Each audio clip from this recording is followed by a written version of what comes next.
దేవునికి స్తోత్రములు. దేవుని బిడ్డలారా అంతా క్షేమంగా ఉన్నారండి. ప్రతిరోజు ప్రభువారు చక్కటి వాగ్దానాల ద్వారా మనతో మాట్లాడి మనల్ని ఎంతగానో ఆశీర్వదిస్తూ ఉన్నారు. ఆయనకే మహిమ. అంతా క్షేమంగా ఉన్నారండి. అందరూ కూడా దైవ ఆశీర్వాదాలు పొందాలని నిత్యము ప్రార్థిస్తున్నాం. ఈరోజు దేవుని వాగ్దానం కీర్తనల గ్రంథము 51వ అధ్యాయము 1వ వచనం.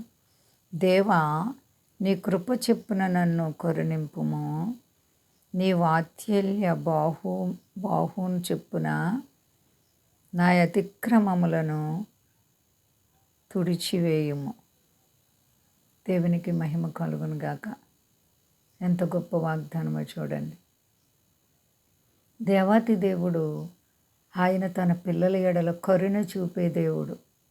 ఆయన వాత్సల్యత, ఆయన ప్రేమ ఎడతెగక తన బిడ్డలమైనటువంటి మనకు అనుగ్రహించే దేవుడు. ఎంత మంచి దేవుడో చూడండి.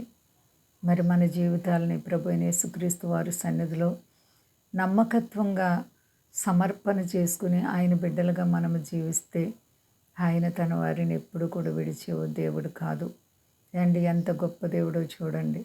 ఆకాశమునకు భూమికి అధిపతి అయినటువంటి సర్వాధికారి అయిన దేవుడు ఆయన తన బిడ్డలుగా మనలను కరుణించేటువంటి దేవుడని వాక్యం బయలుపరుస్తుంది. దావీదు గారి కీర్తన రాస్తూ ఆయన మాట్లాడుతున్నారు.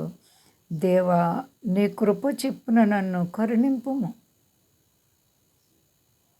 నీ కృప, దేవుని కృప అమూల్యమైనది, శాశ్వతమైనది. ఆయన కృప చెప్పున నీవు అనేక కష్టాల్లో బాధలు ఆదరింపబడుతున్నావు. నిజంగా మన దేవాతి దేవునికి మనం ఎంతో రుణస్థులం. ప్రతి విషయంలో కూడా ఆయన కృప మనల్ని ఎంత కాపాడుతూ ఉందండి.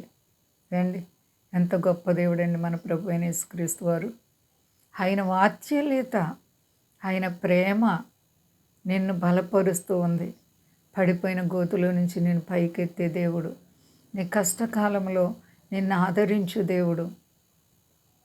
ఆయన ఉన్నతమైన నామాన్ని బట్టి మనలను విమోచించే దేవుడు, మన అతిక్రమముల నుండి మనల్ని విడిపించే దేవుడు. రండి, ఎంత గొప్ప దేవుడో చూడండి. దయామయుడైన దేవునికి మనం విధేయత కలిగి ఉన్నామా? భయభక్తులు కలిగి ఉన్నామా? శాశ్వతమైన ప్రేమతో మనల్ని ప్రేమిస్తున్న దేవునికి మనము కృతజ్ఞత కలిగి ఉన్నామా? అన్ని విషయాల్లో ప్రభుని మనం ప్రేమిస్తే ప్రభు మనల్ని కూడా ప్రేమించేటువంటి దేవుడండి. ఎన్నో కష్టాలు, మనకు బాధలు, ఇబ్బందులు ఎదురుపడుతూ ఉంటాయి. ఎన్ని వచ్చినా దేవుడు అంటున్నారు, నిన్ను విడువను, ఎన్నడు ఎడబాయనని.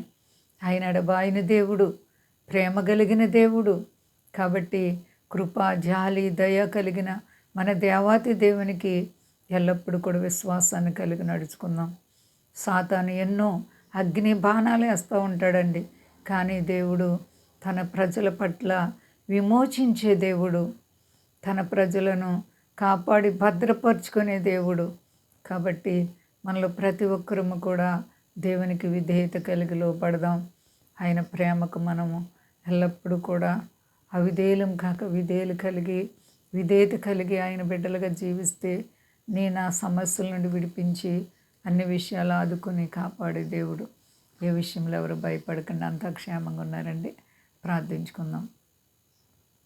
ప్రేమ నమ్మకమైన మా యేసయ్య, నీ అపారమైన ప్రేమ చేత నీవిచ్చిన వాగ్దానాన్ని బట్టి నీకు స్తోత్రాలు ప్రభువా. నీ కృప చేత మమ్మల్ని కరుణించే దేవుడు, కాపాడే దేవుడు. ఎలాంటి పరిస్థితులైనా నీవు మమ్మల్ని విడవక ఆదరిస్తున్నావు. యేసయ్య, నీకు వందనాలు. మా దేశాన్ని, దేశ నాయకులను కాపాడండి, సర్వ ప్రజలను కాపాడండి, స్వదేశాలు బిడ్డలందరిని కాపాడండి ప్రభువా. కష్టాలు, బాధలు, ఇరుకులు, ఇబ్బందులున్న ప్రతి బిడ్డకు యేసు నామములో విడుదల కలుగును గాక. సర్వాధికారి మీ దాసురండ్రులను కాపాడండి. అన్ని విషయాల్లో నీ పరిశుద్ధమైనటువంటి జీవితంలో మమ్మల్ని నడిపించండి. సాతాను మేము జయించి నీతో జీవించడానికి కృప చూపు మహిమ పొందు. శక్తి కలిసేనామని అడుగుచున్నాను తండ్రి, ఆమేన్. అందరికీ వందనాలండి. మా కొరకు పరిచయ కొరకు అందరూ ప్రార్థించండి. ప్రభువారు మిమ్ములను, మీ బిడ్డలను, మీ కుటుంబాలను దీవించి ఆశీర్వదించును గాక. ఆమేన్.